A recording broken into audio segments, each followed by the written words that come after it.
The cursed presence of my grandmother. My grandmother was never an ordinary woman. Even as a child, I could sense that there was something unusual about her. Everyone in the family knew that she had a connection with the jinn, mysterious spirits that existed in a world beyond human perception. Sometimes, she would be alone in her room, yet the air around her would feel heavy, almost suffocating, as if invisible eyes were watching. Her face would change in ways that were impossible to explain, sometimes calm, sometimes twisted into expressions that sent shivers down the spine.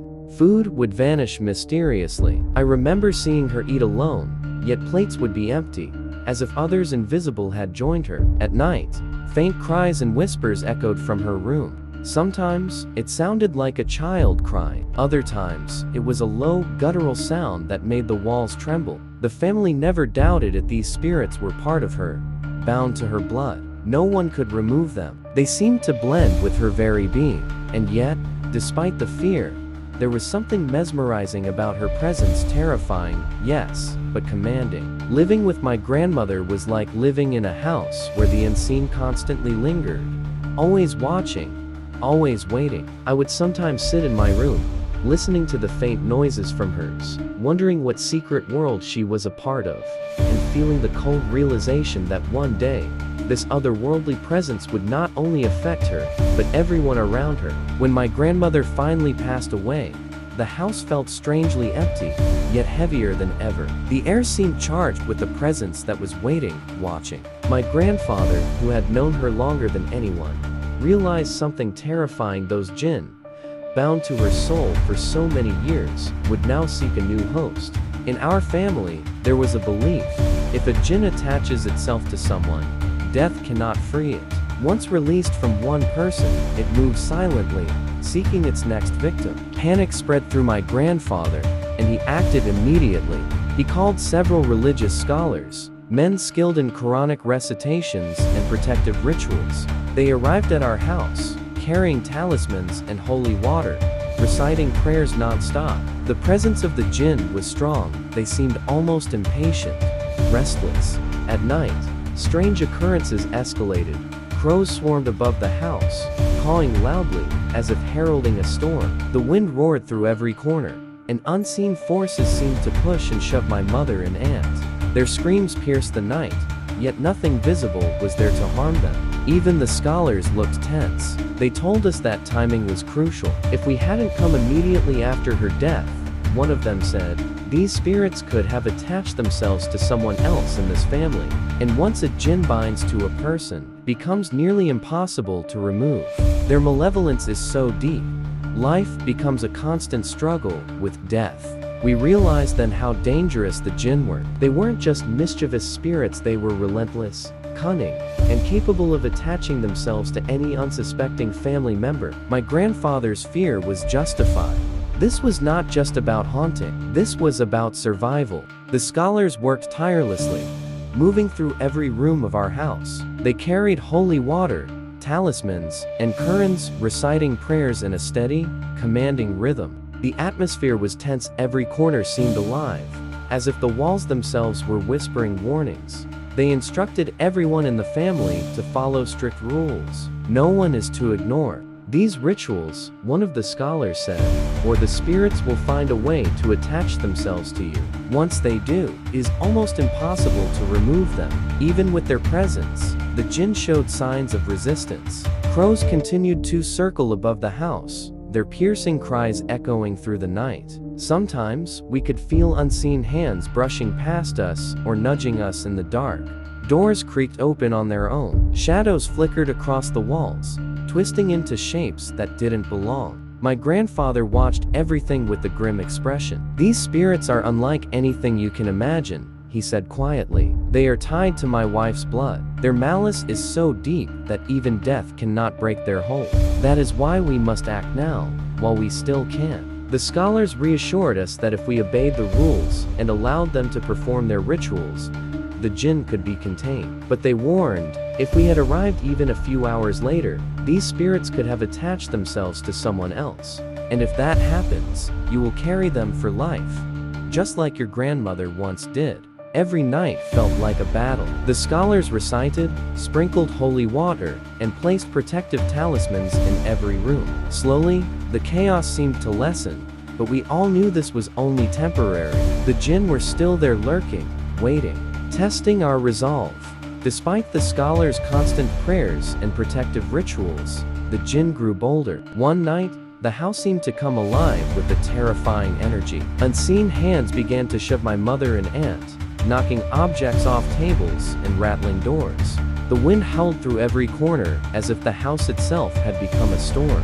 Crows swarmed above the roof, their piercing cries mixing with the groans and creaks of the old house. Shadows moved along the walls, stretching into shapes that twisted and writhed unnaturally. At times, it felt as if something or someone was breathing right behind us, yet when we turned, nothing was there. Fear gripped the entire family. Every step felt dangerous. Every shadow seemed alive. The scholars moved quickly, chanting prayers louder, sprinkling more holy water, and repositioning talismans at key points in the house. But the jinn's presence was relentless, as if testing our courage, daring us to fail. I remember the feeling most vividly, a cold, suffocating pressure in the air, making it hard to breathe, and a whispering voice, almost human, that seemed to call out my name. My heart raced, and a chill ran down my spine. We realized just how powerful these spirits were. They were not mere tricks of the mind. They were intelligent, vengeful, and willing to terrorize anyone who dared to resist them. By the time the scholars finally completed their rituals for the night, the house had fallen eerily silent. But we all knew it was only temporary. The jinn were still there, waiting, lurking, watching for the next chance to strike. By now, we understood the terrifying truth. These jinn were not mere spirits. They were cunning, malicious, and relentless. My grandfather explained what we had only begun to sense. These spirits, he said, once bound to a person, never leave easily. They attach themselves to bloodlines, and if released from one host, they seek another. One mistake, one moment of negligence, and they can claim someone else in this family.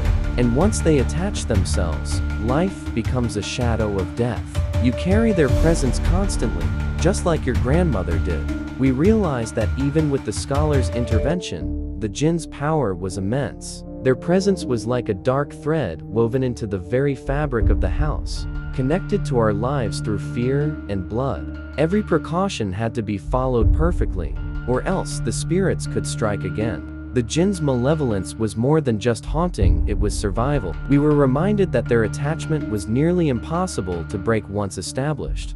That night, as the scholars completed their protective rituals, a sense of grim understanding settled over us. The family had survived, but only by vigilance, knowledge, and strict adherence to the rules. Any lapse, and the darkness could return. From that moment on, the house was no longer just a home. It was a battlefield. We knew the spirits were intelligent, patient, and persistent, and we understood the hard truth. In this life, some battles are never truly over. Just when we thought the worst had passed, the jinn launched their last, desperate attack.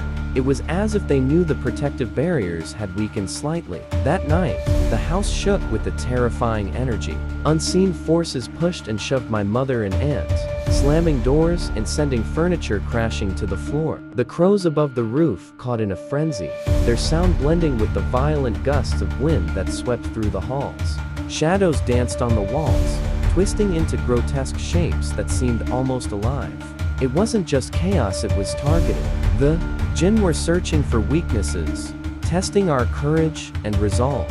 At one point, I felt a cold, invisible hand brush against my shoulder, and a whisper, harsh and sinister, called my name. Fear gripped me so tightly it was hard to breathe. The scholars reacted immediately. They recited prayers louder than ever, sprinkled holy water at every threshold, and repositioned every talisman in the house. Slowly, the jinn's fury began to subside. Their presence didn't vanish entirely, but the immediate danger was pushed back. That night left us shaken to the core. We realized that even after months of rituals and protection, these spirits were relentless. They tested us, probed our weaknesses, and only withdrew when they knew they could not succeed. It was a horrifying reminder. The battle against the supernatural is never simple, and even temporary relief requires vigilance and faith. After the final attack, the scholars intensified their efforts. They moved through every room, sprinkling holy water, placing talismans, and chanting Qur'anic verses with unwavering focus. The house, once a place of chaos and fear, slowly began to feel calmer. The shadows seemed less threatening, the wind less violent, and the crows no longer circled so frantically above the roof. The family gathered together, exhausted but relieved. My grandfather spoke quietly, his voice heavy with both fear and understanding. The spirits have been contained for now, but remember, they are still out there, waiting. We cannot let our guard down. Vigilance is the only way to protect ourselves from their malice. For the first time since my grandmother's death, there was a sense of cautious peace. The jinn no longer haunted the house directly, but the memory of their attacks and their relentless nature lingered like a shadow over us. We had survived, not through strength alone, but through faith, discipline, and the guidance of the scholars. From that day on, every ritual was observed without exception. We understood the harsh truth. Some battles with the supernatural never truly end, and even a moment of carelessness could allow darkness to return. Yet, we had learned to live with that knowledge, cautiously, aware of the thin line between safety and the unseen horrors that lingered just beyond sight. The house was ours again, but the memory of my grandmother's cursed presence and the jinn that had once been bound to her would remain with us forever. Did you enjoy the story? Let us know in the comments. And if you liked it, don't forget to like, share, and subscribe to The Horror Dream. Want more stories like this? Subscribe to The Horror Dream, and we'll bring you more darkness, just for you. If you enjoy a little chill down your spine, stick around, like, share, and hit that subscribe button, right here on The Horror Dream. Your support keeps us going, so stay with us. Subscribe to The Horror Dream for more spine-tingling tales.